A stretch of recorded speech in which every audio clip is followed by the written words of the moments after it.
13వ తూర్పు నియోజకవర్గం 13వ డివిజన్లో తెలుగుదేశం పార్టీ, జనసేన, భారతీయ జనతా పార్టీ నాయకులు, కార్యకర్తలు, అభిమానులు అందరి ఆధ్వర్యంలో ఇంటింటికి ప్రచారం ప్రారంభించడం జరిగింది.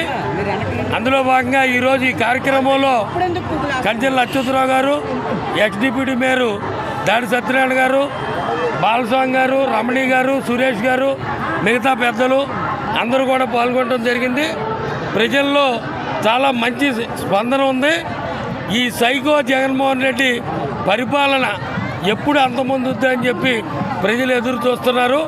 చంద్రబాబు నాయుడు గారు, పవన్ కళ్యాణ్ గారి నాయకత్వంలో 50 సంవత్సరాలకే వృద్ధాప్య పెన్షన్, వృద్ధాప్య పెన్షను ఇంటి వద్దకే 1వ తేదీన 4000, అలాగే